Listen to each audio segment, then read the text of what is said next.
¿Qué viene en el caso de las interceptaciones que salpican al expresidente Álvaro Uribe?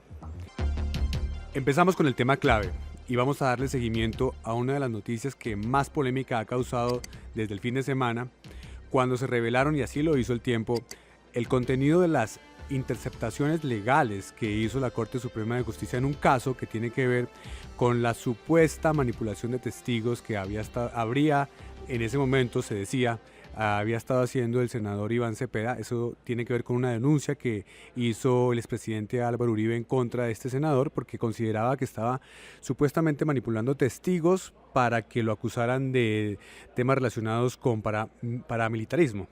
Finalmente la Corte archiva la investigación, no encuentra pruebas en este sentido, pero en el marco de esa investigación ordena investigar a varias personas y entre ellas al expresidente Uribe, porque se grabó una serie de conversaciones en las que se intenta indagar ahora si hubo manipulación de testigos en ese sentido, pero ahora contra el senador Cepeda. Estamos con John Torres, editor de Justicia del Tiempo, y con Milena Zarralde, especialista del tema en la misma sección. John, ¿qué más podemos hablar del contexto de esta noticia? ¿Cuáles son las causas de esta noticia? Andrés, esta es una situación bastante compleja, bastante enredada, como suelen ser todos los problemas judiciales en Colombia.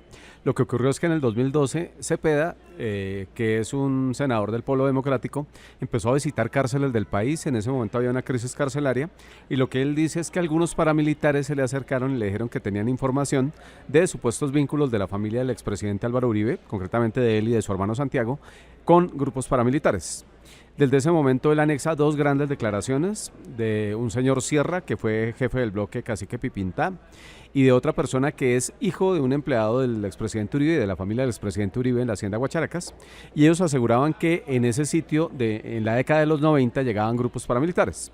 Después de esto, el expresidente Uribe y luego senador de la República denuncia a Cepeda ante la Corte Suprema de Justicia, entrega testimonios de dos paramilitares que aseguran que Cepeda les ofreció plata a sus familias, la posibilidad de viajar fuera del país, protección y otras prebendas a cambio de que alimentaran y ayudaran las denuncias supuestas de los primeros dos paramilitares que hablaron contra Uribe.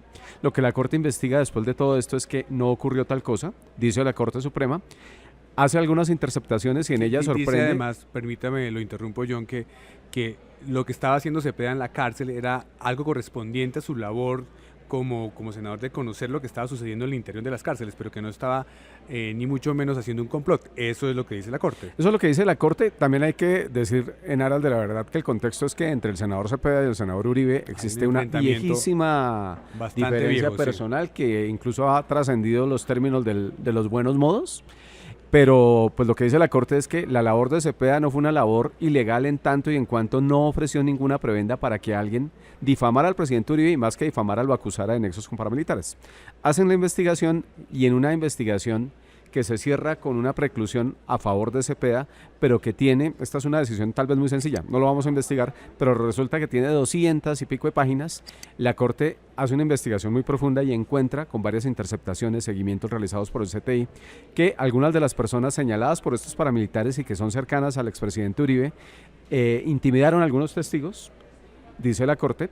Hay grabaciones al respecto y además dice que intentaron torcer las declaraciones de esos testigos para a la vez conseguir que al senador Cepeda lo investigaran y lo condenaran. Por eso es que ahora el expresidente Uribe puede ser investigado por orden de la misma Corte. Ese es el contexto. Hay que aclarar otra cosa, y es que las interceptaciones son en contra de esas personas y no cuando ellas, exactamente, y cuando ellas hablan con el expresidente Uribe es que él termina mencionado y por lo tanto también termina un poco en este proceso en el que tendrá que dar algunas explicaciones. Claro. Milena, ahora, ¿cuál es el siguiente paso? ¿Qué sigue en este proceso? ¿Qué va a pasar con este caso? Bueno, Andrés, en este caso lo que ha dicho el abogado Jaime Granados, que es abogado de Uribe, es que va a interponer un recurso de reposición, así se le llama este recurso, con el fin de que la Corte Suprema vuelva a hacer una segunda revisión de esta decisión, pues con la que ha decidido no investigar a Iván Cepeda y por el contrario investigar al senador y expresidente Uribe. ¿Qué pasa en este recurso de reposición? Varias cosas. Lo resuelven los mismos magistrados que ya decidieron en esta ocasión, los mismos tres magistrados, José Luis Barceló, el magistrado Hernández y también Castro, que pues fueron los que tomaron esta decisión. Eso quiere decir que si son los mismos tres, va a seguir adelante la investigación. Sería muy extraño que ellos no le dieran paso a seguir la investigación después de que ellos ya tomaron esta primera determinación. Claro, digamos que uno podría pensar que si ya ellos pues tomaron esta primera decisión, en una segunda revisión podrían concluir que pues en efecto van a continuar la investigación.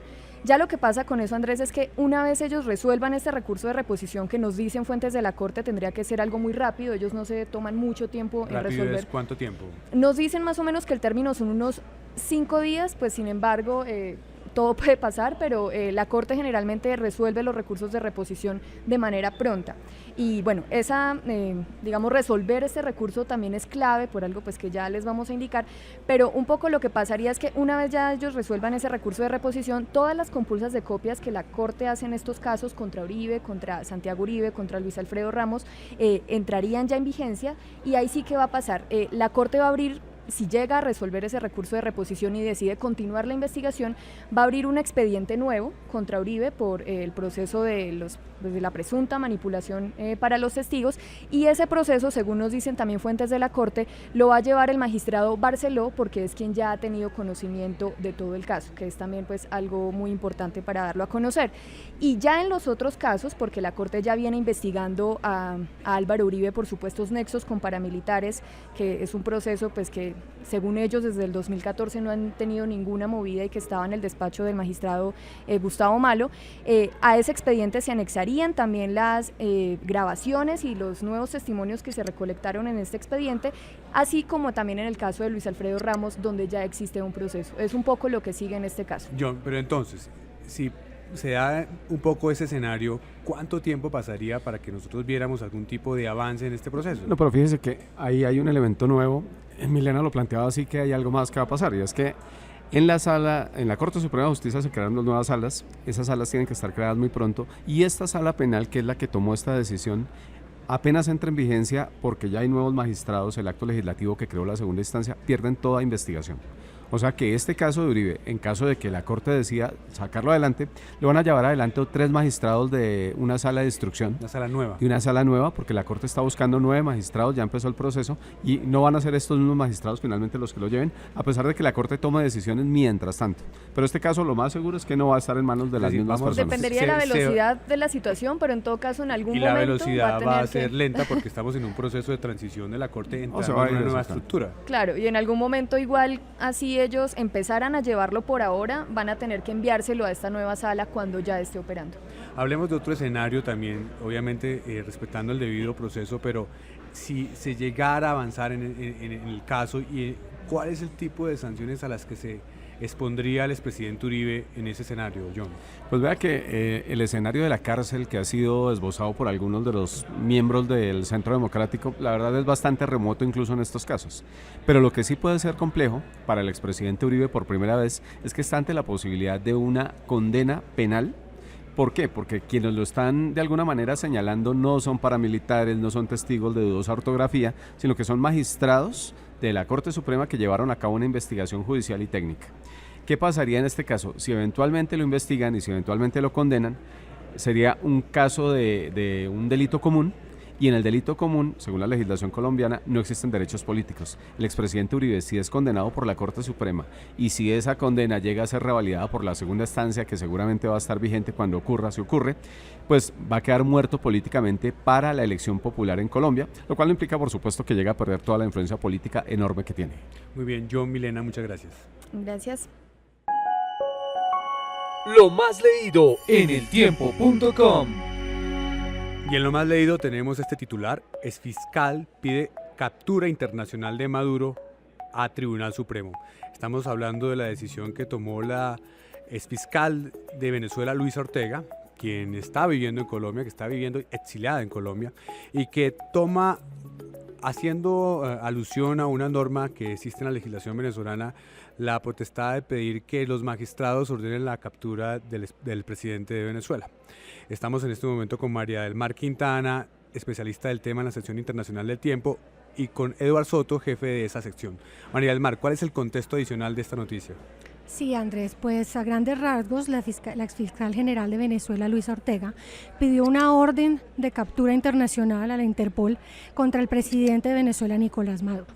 ¿Esto por qué? Porque ella alega que según se constató y según obtuvieron testimonios, la campaña del presidente Hugo Chávez en ese entonces, en el año 2012, la pagó la multinacional Odebrecht, que ya sabemos cuáles han sido los vínculos pues de la multinacional en Latinoamérica, y que esa plata, ese dinero lo recibió en ese entonces Maduro, que en ese entonces tenía el puesto de canciller.